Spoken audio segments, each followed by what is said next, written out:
Socrates on the most fundamental human desire: to love and be loved. To love and be loved. It seems simple, doesn't it? But what if I told you that this desire, as deep as the need to breathe, can also be the source of our greatest illusion? We spend our lives chasing validation, likes, and invisible comparisons, believing that love is measured by attention, approval, or possession. Socrates, in his wisdom, reminded us, the unexamined life is not worth living. And perhaps we've never truly examined what it means to love, or to be loved. Have we confused attachment with virtue, neediness with truth? If the soul seeks something greater, why do we so often lose ourselves in crumbs of affection? Get ready, because what you're about to discover might change everything about the love you give and the love you accept. The invisible mirror of love often acts like an invisible mirror. We seek in others the reflection we want to see in ourselves. It's like standing in front of a calm lake, hoping its surface confirms our beauty, our virtue, our existence. But the problem is, that lake is rarely still. It's stirred by the winds of hurry, social expectations, and consumerism, which tells us daily that we will only be complete when someone chooses us. This is where ignorance begins, believing that love is a bargaining chip when it should be a bridge to self-discovery. In modern life, this becomes even more apparent. How many times have you scrolled through social media and felt that twinge of disguised envy upon seeing happy couples on perfect vacations? The algorithm feeds this distorted reflection, suggesting that true love is the one captured in well-edited photos. And without realizing it, many begin to measure their own worth against the artificial standards of others. The consequence is clear: anxiety, insecurity, and a void that's hard to fill. Socrates would say that virtue isn't about pleasing others' eyes, but about examining the heart. Know thyself echoes like an eternal call. If we don't understand who we are, any love that reaches us will be just a fleeting relief, unable to touch the essence of truth. Loving and being loved without reflection is like drinking from a cracked cup. No matter how much you pour in, you'll never be satisfied. A practical example? Look at how many enter relationships simply to escape loneliness. It's like trying to block the sun with a sieve. The lack of self-awareness makes any affection unstable. The restless soul finds no peace because it seeks outside what it can only build within. The result is a cycle of neediness and frustration, so common in modern life. The philosophical solution isn't to reject love, but to reconfigure its foundation. Love shouldn't be a desperate search to fill a void, but the natural overflow of a soul that knows itself, finding its foundation in virtue. Only when reflection guides feeling does love stop being a dependency and become freedom. Philosophy invites us to look inward before reaching out. Thus, true love isn't the reflection in the lake, but the water itself, clear, deep, and ever-flowing. Wisdom begins when we stop looking at others and start diving into ourselves. And you, have you noticed when you sought in others only the reflection you wanted of yourself? Share your thoughts in the comments. The prison of disguised neediness. Imagine a golden cage, beautiful on the outside, but constricting on the inside. This is emotional neediness, a hidden prison many confuse with love. Ignorance sets in when we believe that to love means to hold on to someone at all costs, as if possession guarantees safety. But what is possession without truth? Just an illusion that traps the soul, turning the desire to love into a need to control. In everyday life, this manifests in almost trivial ways. How many times have you monitored messages, checked if someone is online, or felt upset over a like that didn't come? Technology, which should bring us closer, becomes a tool of surveillance. Psychological studies show that digital dependency in relationships heightens anxiety and fuels social comparison. The result? An unsettled mind and a heart in constant alert. This is the outcome of not reflecting on what virtue in love truly is. Socrates, with his subtle irony, would likely ask, "What is love but the freedom of two souls meeting?" If we answered that love is control, he would lead us, through questioning, to the realization that this isn't love, but fear. Plato would reinforce that true love is a ladder that elevates us to contemplate beauty, not a chain that keeps us grounded. And look how this manifests in the modern world, the relentless quest for validation. When the other doesn't meet expectations, frustration and resentment arise. Instead of dialogue, we create accusations. Instead of self-awareness, we project our insecurities onto others. It's not uncommon for relationships to turn into stages for small daily wars, fought in silence, but deeply impacting the soul. The philosophical solution, then, isn't to free ourselves from love, but from the neediness that distorts it. Love born from reflection doesn't demand constant proof, but flourishes in trust. It's like a flame. If we try to hold it too tightly, we burn ourselves.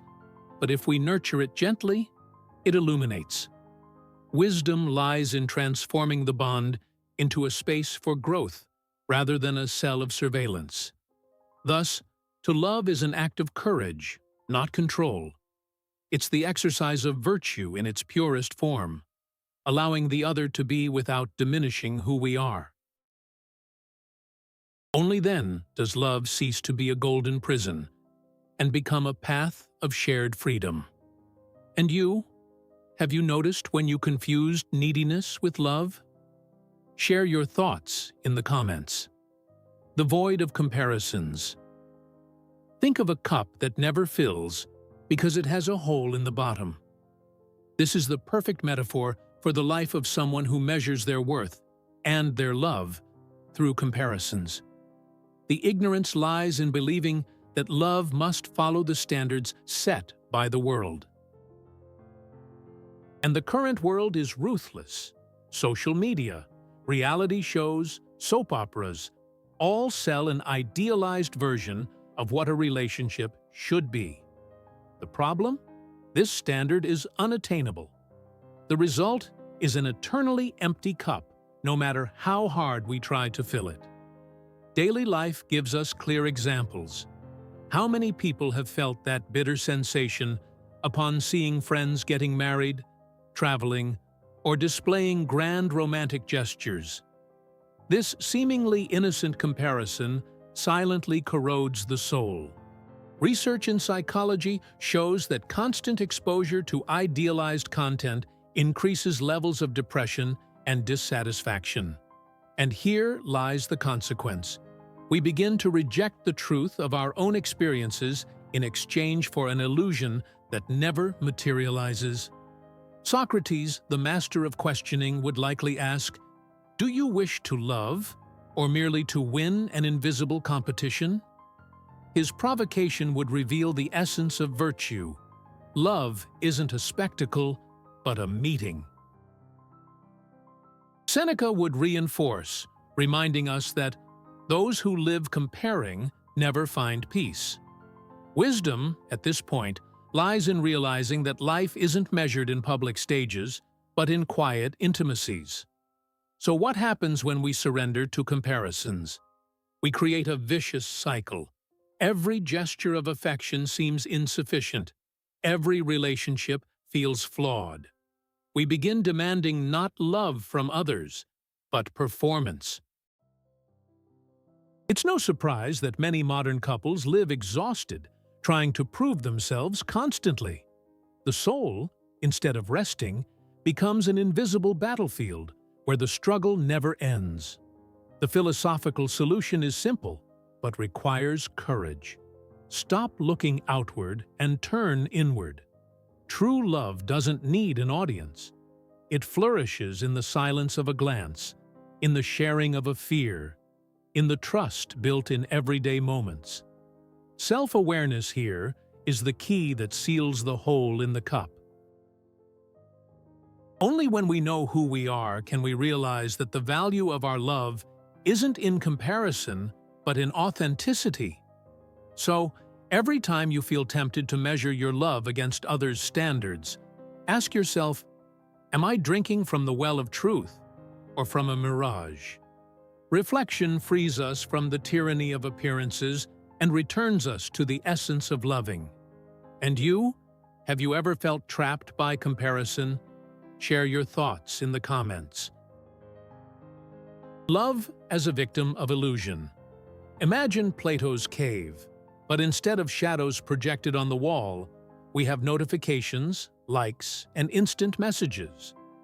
Most live chained to these digital shadows, believing they are the measure of love. The ignorance lies precisely here.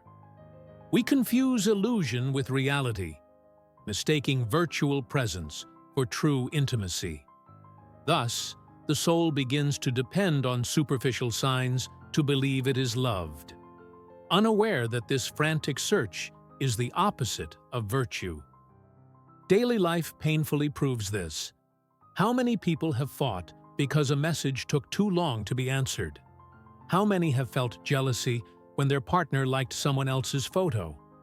It seems trivial, but it reveals the fragility of a construction based on digital symbols. Recent studies on technological dependency show that addiction to social media stimulates the same area of the brain as light drugs, immediate dopamine, but without real nourishment. The consequence is clear. We create superficial, fragile relationships, hostages to digital anxiety. Socrates, faced with this reality, would guide us with his meutics. Tell me, if love depends on external signs, what remains when they disappear? The silence of the answer would already be an invitation to reflection. Epictetus would reinforce, it's not things that disturb us, but our judgments about them. True, if we judge love by response times or online status, we aren't loving. We're measuring, as if affection were a commodity. The problem is that this modern habit creates an abyss in the soul. We seek in others not company, but continuous validation. With every absence, we feel the wound of rejection. With every unreceived notification, we experience a drop in self-esteem. The consequence? A vicious cycle in which love ceases to be a meeting of souls and becomes mere fuel for the ego. And the ego, as we know, is never satisfied. Philosophy here offers us the solution: to distinguish the real from the illusion. To love is to share silence, not just messages. It's understanding the truth revealed in a gaze, not just in an emoji. Socrates would tell us that the virtue of love isn't in appearances, but in the constant examination of oneself and the other. Reflection breaks the chains of the cave and leads us to the light. Love doesn't need instant proof, but authentic presence. We're nearing the climax. For if until now we've seen love confused with reflections, neediness, comparison, illusion, we now need to face the toughest question. What if we've never truly loved? What if all our emotional lives are just reflections of shadows, rather than the essence? And you? Have you realized when you swapped real love for digital symbols? Share your thoughts in the comments. The examination of love. The unexamined life doesn't truly love. What if everything you call love is just fear with perfume? What if the hunger for attention is just an elegant disguise for loneliness? What if your truth has been outsourced to the gaze of others? We've reached the precipice, and Socrates confronts us. The unexamined life is not worth living. Now, the questioning is relentless.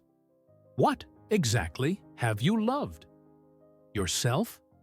The idea of being loved? Or the real person in front of you, with limits and mysteries? This is the moment when the soul must choose between the comfortable shadow and the painful light, between the soothing appearance and the liberating truth. Breathe. Philosophy requires courage to look in the mirror without filters. Ignorance here wears a toga. We confuse intensity with virtue, urgency with commitment, chemistry with emotional responsibility. I know that I know nothing, confesses Socrates, and this confession is wisdom applied to love, admitting how much we project, idealize, and manipulate. In the modern world, we feed dopamine-driven narratives, sequential messages, grand promises in 24 hours, vows of eternity that can't withstand a weekend. Self-awareness gets postponed like a system update we never install. The result? We become professionals at emotional performance, amateurs at reflection. The consequence of this ignorance is a silent epidemic: codependency, relationship anxiety, fear of abandonment dramatized by every seen last. Psychological research shows that the relentless quest for validation activates circuits for immediate reward, but empties meaning, like sugar for the soul. Sweet, quick, but void. The infinite comparability of social media creates a stage where no one truly knows each other, but everyone performs. When the relationship becomes a spectacle, the truth sneaks out the back door. And love? It grows thin, fragile, hypervigilant, always on the brink of collapse. The philosophical solution demands a turn. Subject love to the examination of consciousness. Aristotle whispers that to love is to will the good of the other. Epictetus reminds us that we don't control others' affections, only our choices. Virtue arises when we stop negotiating crumbs of attention and start offering presence. Clear presence that isn't confused with neurotic vigilance. A radical practice. Turn off the noise, listen in silence, ask more than affirm. Practice gratitude as an antidote to resentment. Reflection at this point doesn't cool love, it purifies it, burning away the dross of neediness until only the clean flame of truth remains. Strategic repetition, like a hammer that wakes us. Examine. Examine yourself. Examine the bond. And what if you've never truly known yourself? What if what you call love is just your past asking for repair from the wrong person? What if your soul is asking for fewer promises and more presence?